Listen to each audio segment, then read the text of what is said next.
नमस्कार विद्यार्थी मित्रांनो, मी गोविंद वाळके सर आपले मॅथराइज अकॅडमी चॅनल मध्ये स्वागत करतो। आणि आज आपण पाहणार आहोत पुढचा क्वेश्चन।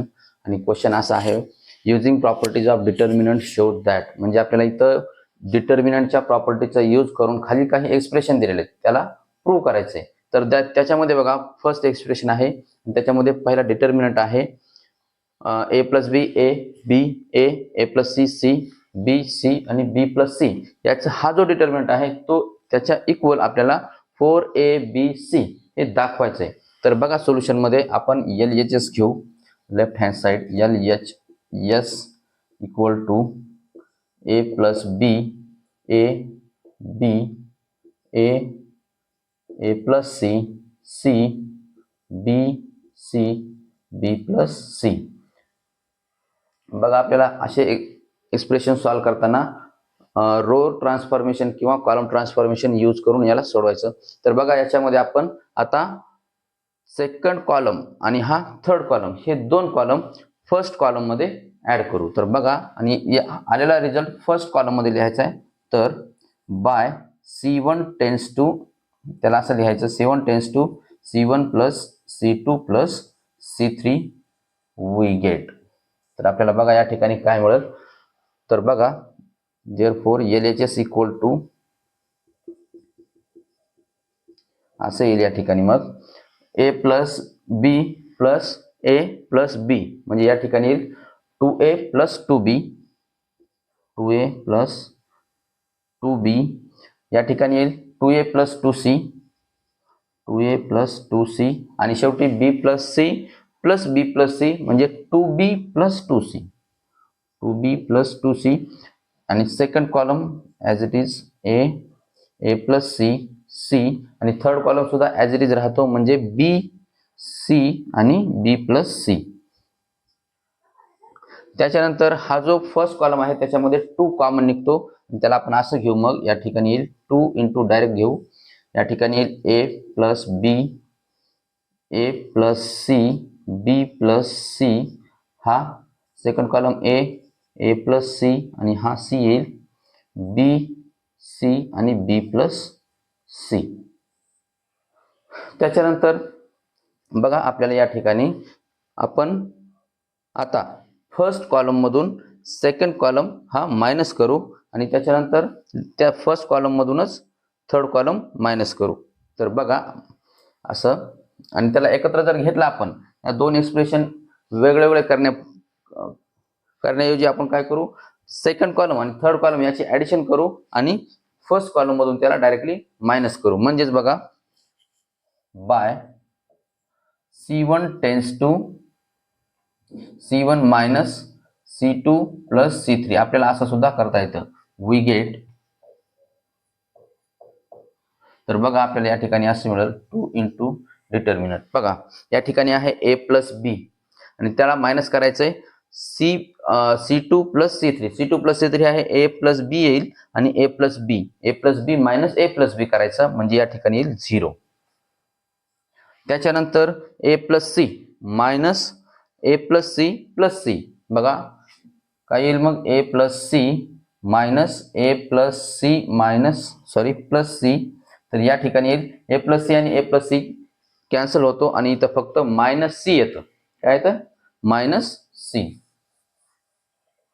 म्हणजे बघा, a + c - a + c + c हे येतं, -c येतं या ठिकाणी। आणि थर्ड मध्ये b + c -c + b + c, काय येते, c कटते, b कटते आणि -c राहते फक्त, -c।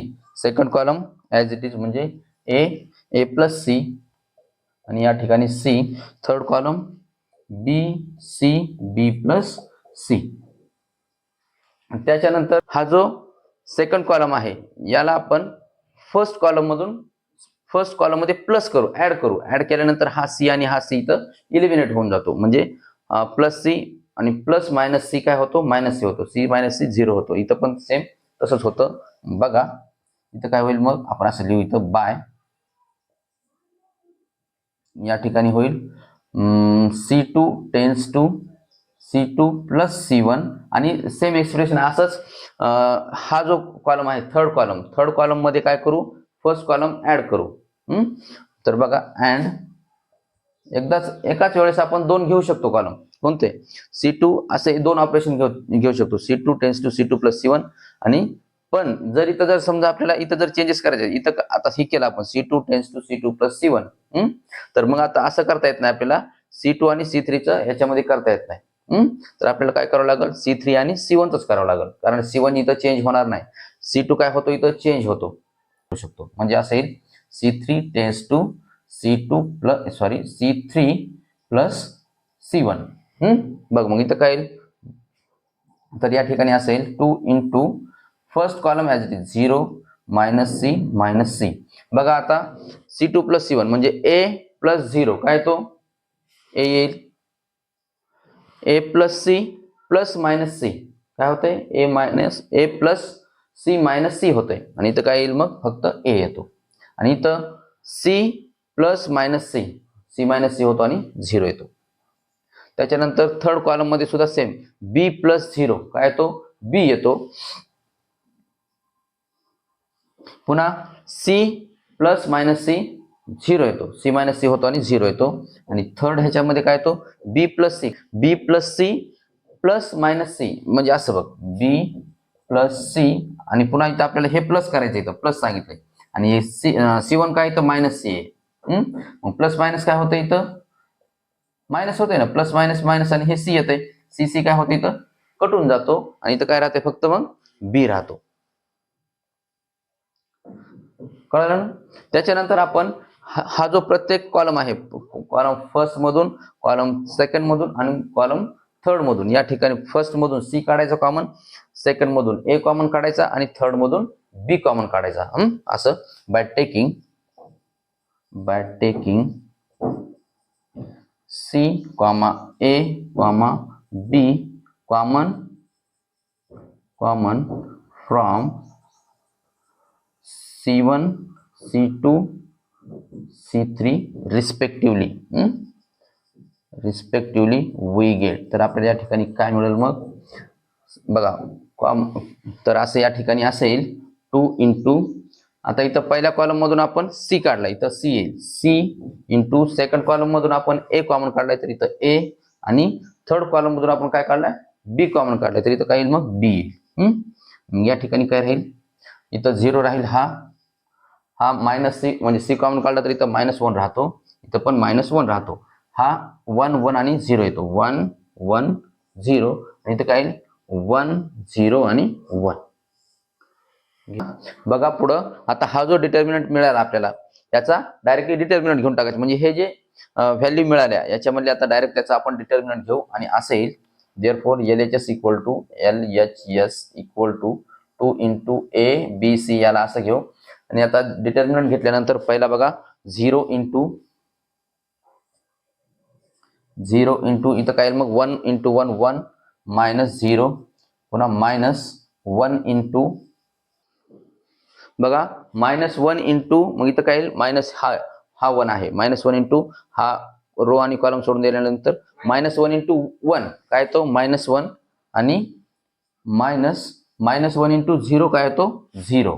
पुन्हा हा याच्यासाठी +1 येतो. आणि त्याच्यानंतर त्याचे एलिमेंट्स येतील. -1 इंटू 0 येतो. आणि पुन्हा -1 इंटू 1 काय येतो? -1 इंटू 1 -1च येतो. आणि इथं काय होतं मग? हे बघा पुढं मग इथं येईल 2ABC. हा 0 इंटू ही टर्म, 0 इंटू टर्म म्हणजे कोणती जरी टर्म असते तरी 0 येते. पुन्हा -1 -0 काय येतो? -1 येतो. आणि -1 इंटू -1 +1 होतो. +1 हे कळालं ना? पुन्हा हा प्लस, बघा मायनस इंटू मायनस काय होतो? प्लस. आणि 0 + 1 काय येतो? 1 येतो. आणि 1 इंटू 1 म्हणजे 1 गुणिले 1 होतो. 1 गुणिले काय येतो? 1च येतो. हा +1 येतो. आणि या ठिकाणी मग 1 + 1 काय होतो? 2. आणि पुढची टर्म काय येईल मग? 2 इंटू ABC इंटू 2 गुणिले 2. 2 गुणिले 2 4. 4ABC. आणि ही आली आपली राईट हँड साइड. म्हणजे या ठिकाणी आपलं जे काही एक्सप्रेशन दिलं होतं ते प्रूव्ह झालं. देअरफॉर ह्याला आपण असं लिहू LHS equal to RHS, hence proved.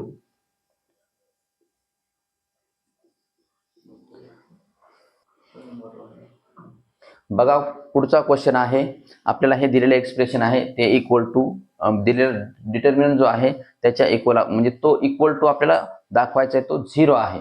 तर बघा, आणि दिलेल्या डिटर्मिनंट मध्ये लॉग ही टर्म यूज केलेली आहे. बघा इथं 1 आहे, log y to the base x log z to the base x असं आहे.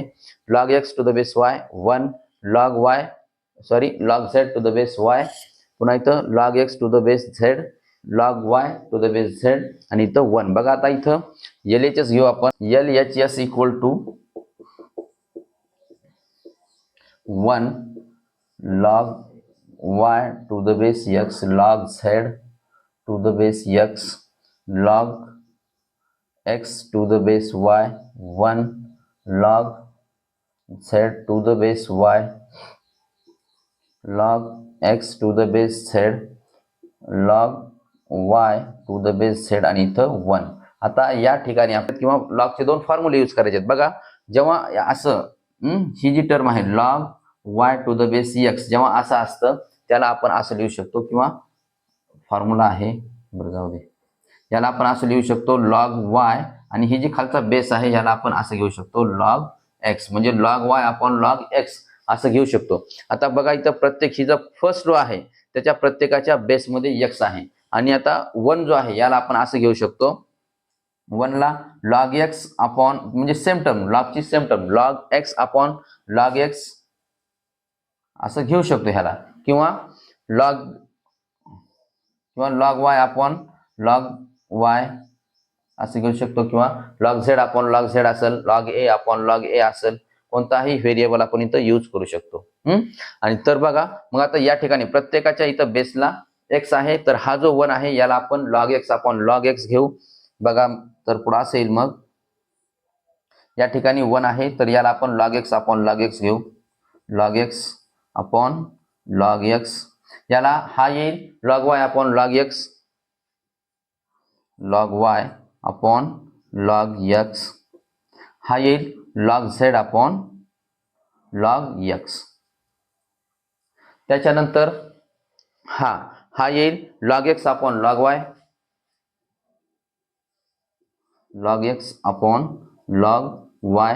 आता याच्यासारखा बघा, या ठिकाणी आपण प्रत्येकाचा डिनॉमिनेटर जो आहे log x घेतला, तर हा जो 1 आहे त्याला आपण log y upon log y लिहू, कारण हा प्रत्येकाचा डिनॉमिनेटर या ठिकाणी मग log म्हणजे log y होईल, सॉरी, तर log y येईल या ठिकाणी, log y upon log y घेऊ, log y upon log y, आणि या ठिकाणी log z upon log y, log z upon log y. तर या ठिकाणी सुद्धा प्रत्येकाचा छेद जे आहे तो झाला log y झाला. आता या ठिकाणी प्रत्येकाचा छेद आपण log z यावा असं घेऊ, म्हणजे इथं बघा हा पहिल्याचा येईल log x upon log z, सेकंडचा येईल log y upon log z, log z, आणि थर्डला आपण याला हा जो 1 आहे याला log z upon log z असं घेऊ, log z. आणि आता ह्या प्रत्येक जे कॉलम आहेत, हे सॉरी रो आहेत, फर्स्ट रो मध्ये log x 1 upon log x same आहे, म्हणजे प्रत्येक ह्याचा डिनॉमिनेटर log x आहे, याचा डिनॉमिनेटर ह्या Rochak second Rochak denominator log y आहे, आणि थर्ड रोचा डिनॉमिनेटर हा log z आहे. तर या ठिकाणी आपण फर्स्ट रो मधून 1 अपॉन log x कॉमन काढू, सेकंड मध्ये 1 अपॉन log y, आणि थर्ड मध्ये 1 अपॉन log z, या तीन टर्म कॉमन काढू. तर बघा बाय टेकिंग डायरेक्टली असं घेतलं तरी चालेल 1 अपॉन log x इंटू, किंवा 1 minute 1 upon log x, 1 upon log y, 1 upon log z common from log x हा r1, म्हणजे r1, r2 and r3, r1 r2 r3 respectively. we have तर या ठिकाणी आपल्याला मग असं मिळेल, बघा इथं आपण असं घेऊ 1 upon log x into log Y into log Z असं डायरेक्टली घेऊ शकतो आपण याला. 1 upon log x into log Y into log Z आणि डिटर्मिनंट मध्ये अशा टर्म येतील मग log x log Y log Z, log x log Y log Z, म्हणजे तिन्ही पण रो या ठिकाणी सेम येतील. आता असे येतील लॉग एक्स लॉग वाय आणि log Z,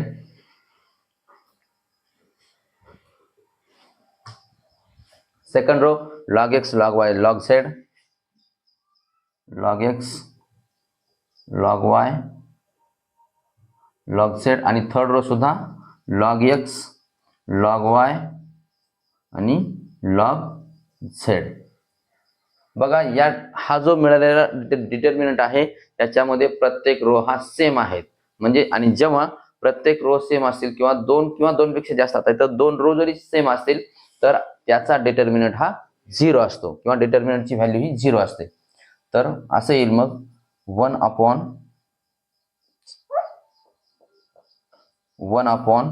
log x log y log z into हा येईल या डिटर्मिनंटची व्हॅल्यू येते 0.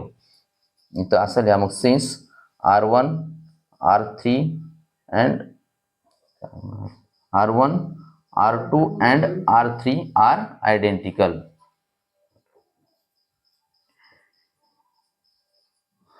तीन रो हे आयडेंटिकल आहेत म्हणून त्याची व्हॅल्यू 0 आली आणि याची पूर्ण व्हॅल्यू येईल 0. म्हणजेच ही आली RHS. या ठिकाणी आपल्याला लेफ्ट हँड साइड आणि राईट हँड साइड याच्यावरून आपण ही याची राईट हँड साइड 0 आणली म्हणजे हे एक्सप्रेशन प्रूव्ह झालं. देअरफॉर याला आपण असं लिहू LHS इक्वल टू RHS. कळलं का नाही? Hence proved.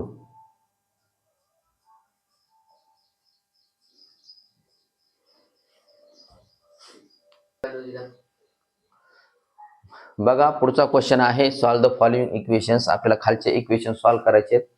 तर बघा खाली इक्वेशन दिलेलं आहे, हा डिटर्मिनंट इक्वल टू 0 आहे. तर बघा सोल्युशन मध्ये दिलेला इक्वेशन घेऊ आपण. गिवन इथे येईल x plus 2 x plus 6 x minus 1 x plus 6 x minus 1 x plus 2 x minus 1 x plus 2 x plus 6 equal to 0. तर आपल्याला या ठिकाणी ह्याला सॉल्व करायचे म्हणजे याची x ची व्हॅल्यू आपल्याला फाइंड करायची. तर बघा आपण या ठिकाणी आता ह्या प्रत्येक जो रो आहे त्याच्यामधला आपण x एलिमिनेट करण्याचा प्रयत्न करू किंवा एलिमिनेट करू. सेकंड रो आणि थर्ड रो मधला x एलिमिनेट करू. तर त्याच्यासाठी मग आपल्याला फर्स्ट रो मधून सेकंड रो आणि थर्ड रो हा मायनस करायचा. तर बघा हे दोन एक्सप्रेशन आपण डायरेक्टली एकदाच घेऊ म्हणजे बाय आपल्याला अगोदर चेंजेस इथं R2 मध्ये करायचे. तर याला असं घेऊ R2 tends to R2 minus R1 and लगेच R3 सुद्धा आपण इथं लगेच करू म्हणजे इथे येईल R3 tends to R3 minus R1. या ठिकाणी दोन्ही पण सेकंड रो आणि थर्ड रो दोन्ही पण R1 मधूनच मायनस करायचे. तर वी गेट मग या ठिकाणी असं येईल देअरफॉर इथं first row as it is राहतो म्हणजे x प्लस 2 x प्लस 6 आणि x मायनस 1. मग या ठिकाणी बघा R2 x plus 6 minus x plus 2 याचं काय येईल मग आन्सर. इथं x कॅन्सल होतो आणि 6 मायनस 2 6 मधून 2 काढायचे. आता ह्या प्रत्येकाचं असं येतं बघा x प्लस 2 x प्लस 6 येईल ना. अगोदर काय आहे R2 x plus 6 minus x plus 2. तर याचा असं येईल x प्लस 6 मायनस हा x होतो आणि मायनस 2 होतो म्हणजे 6 मायनस 2 हा x कटून जातो. 6 मायनस 2 काय येतो 4 येतो. प्रत्येक ठिकाणी असंच होणार आहे. या ठिकाणी येईल 4 म्हणजे x minus 1 minus x plus 6 याचं होईल मायनस 1 मायनस 6 होतो. x कॅन्सल होतो आणि मायनस 1 मायनस 6 किती येतो मायनस 7 येतो. त्याच्यानंतर या ठिकाणी x plus 2 minus x minus 1 म्हणजे इथं येईल x कॅन्सल होतो आणि 2 मायनस मायनस 1 किती येते 2 मायनस मायनस 1 हा 3 येतो. आता त्याच्यानंतर हे झाला R2. R3 चं काय आहे R3 मायनस R1 म्हणजे R3 ला सुद्धा R1 मधून मायनस करायचं. तर या ठिकाणी येईल x कॅन्सल होतो मायनस 1 मायनस 2 मायनस 3 येतो. या ठिकाणी 2 मायनस 6, 2 मधून 6 गेल्यावर -4 राहतात. त्याच्यानंतर 6 आणि हा +1, 6 + 1 होतो. मायनस असल्यामुळे हे मायनस मायनस प्लस होतो, त्याच्यामुळे हा प्लस होतो, म्हणजे प्लस येतं. 6 + 1 हा 7 येतो. आणि त्याच्यानंतर इक्वल टू 0, हा इक्वल टू 0 आहे. त्याच्यानंतर आता हा जो हे जे फर्स्ट रो मधले जे सेकंड कॉलम आणि थर्ड कॉलम मधला जो एक्स आहे त्याला आपण इलिमिनेट करू. अशी प्रॉपर्टी, कॉलमची प्रॉपर्टी यूज करून कॉलम ट्रान्सफॉर्मेशन यूज करू. तर असं येईल या ठिकाणी. मग बघा, column first as it is ठेवू. बघा असं घेऊ, by C2 tends to C2 - C1 and C3 tends to C3 - C1 we get. तर आपल्याला या ठिकाणी असं मिळेल. तर बघा, देअरफॉर इथं first column as it is राहील x + 2 4 आणि -3. बघा मग आता या ठिकाणी x + 6, x + 6 वजा x - 2, या ठिकाणी काय होईल, 6 x कटतो इथं आणि 6 - 2 येतो. 6 - 2 किती होतात, 4. पुन्हा x - 1 वजा x अधिक 2 इथं ते वजा होतो. म्हणजे x कटतो आणि -1 - 2 -3 येतात, -3. त्याच्यानंतर